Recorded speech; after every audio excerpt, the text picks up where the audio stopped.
Bonjour, alors je suis Romainvilloise. Depuis mai 2014, j'habite sur la commune avec mes 3 enfants. Je suis arrivée ici avec mes 2 grandes. J'ai pu avoir ma 3e fille et depuis 6 ans, cela fait 7 ans que je vis sur cette commune et ça fait 6 ans de demande de logement. Donc 4 années de prioritaire au droit d'allô et aucune proposition n'a été faite.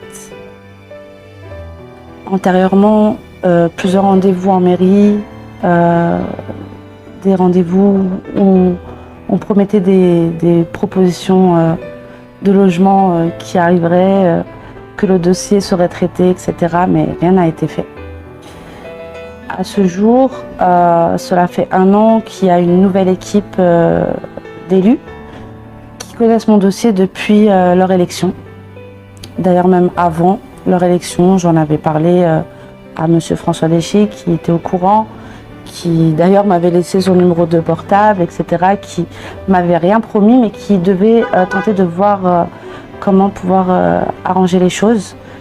Madame Aït Benour Samira m'a bien reçue aussi il y a 1 an.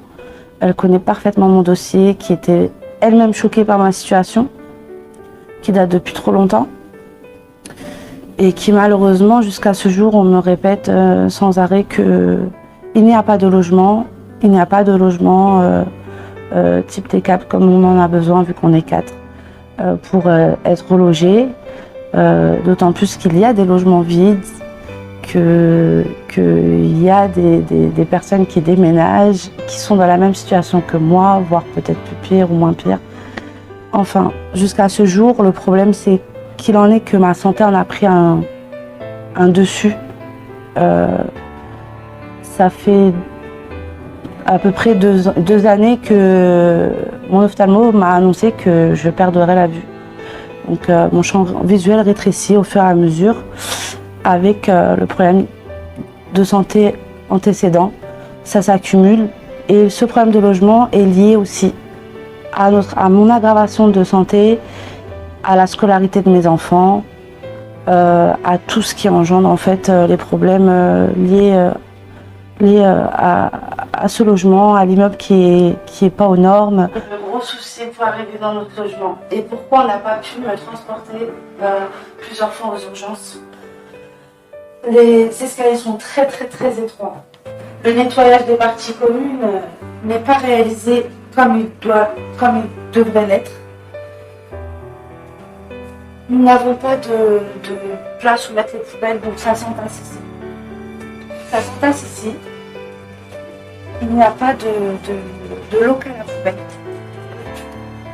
Voilà, après il suffit de remonter, et vraiment la montée des escaliers, c'est juste, il faut être sportif. Même pour être sportif, c'est très facile. Alors, moi qui suis asthmatique, là par contre, ça va tousser.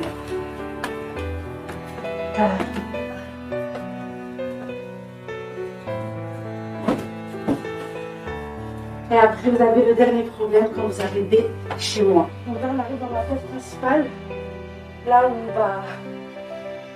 ma fille aime bien jouer, quand il n'y a pas de bain dans la chambre.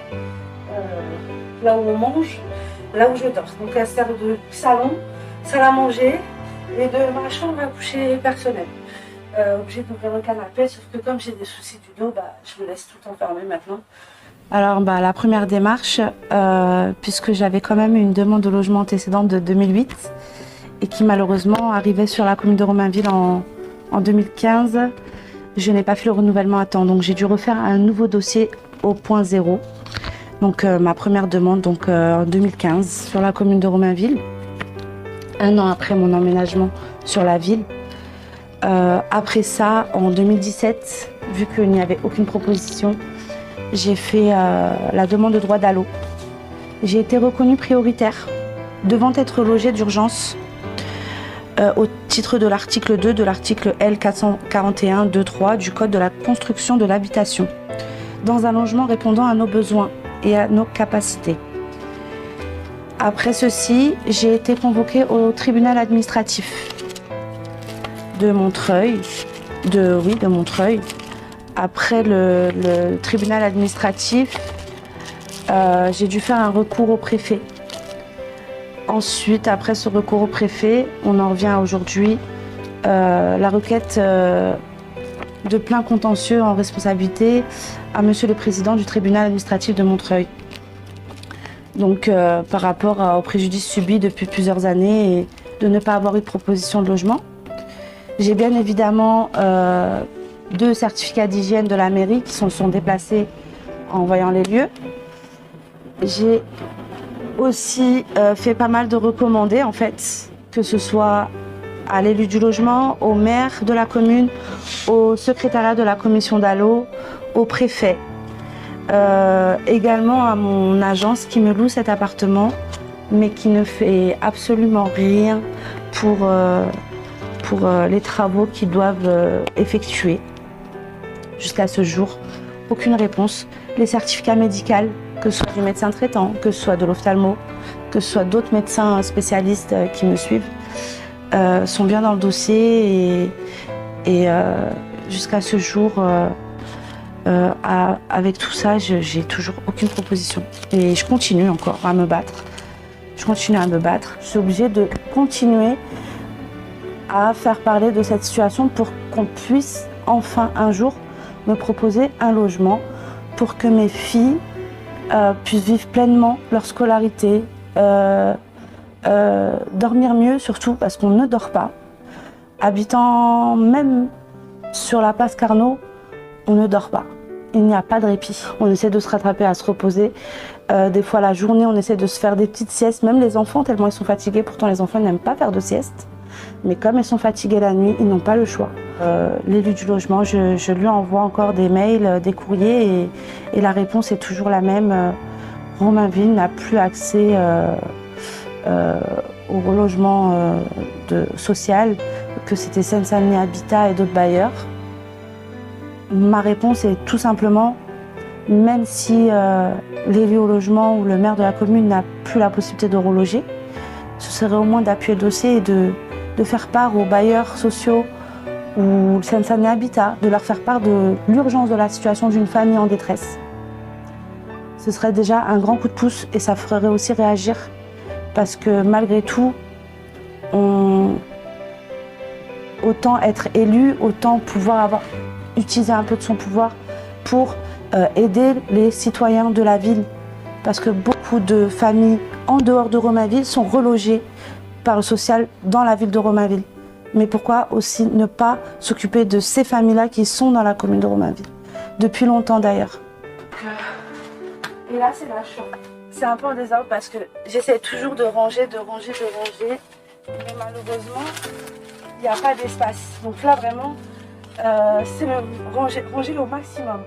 Donc c'est le coin jeu, c'est le coin dressing, c'est le coin dodo. Par contre, elles travaillent, les filles, quand elles ont des devoirs. Une dans le salon sur la table, une par terre dans la chambre. Elles ont des petites tables à déplier aussi. Donc ça, c'est le coin de ma grande qui dort par terre.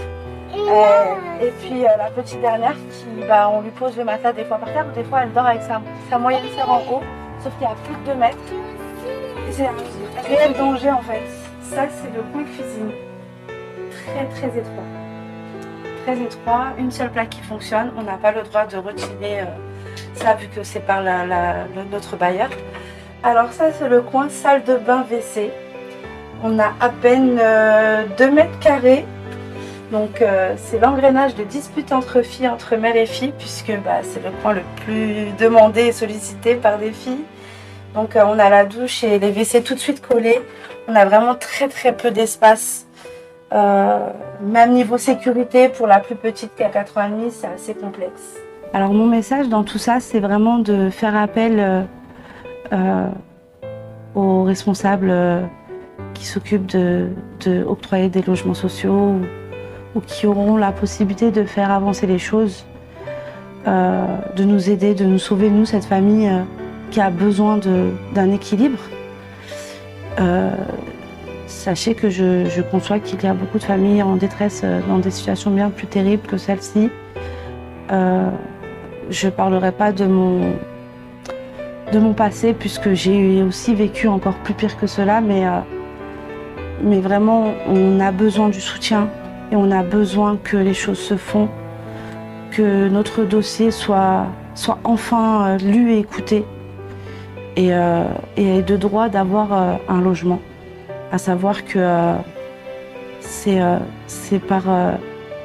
dans un logement décent qu'on acquiert une stabilité. Donc c'est pour notre stabilité, à moi et mes filles. Donc 3 enfants qui ont besoin d'un bel avenir. Et pour avoir un bel avenir et une bonne scolarité, c'est d'avoir une chambre où dormir convenablement et un espace de travail. Voilà.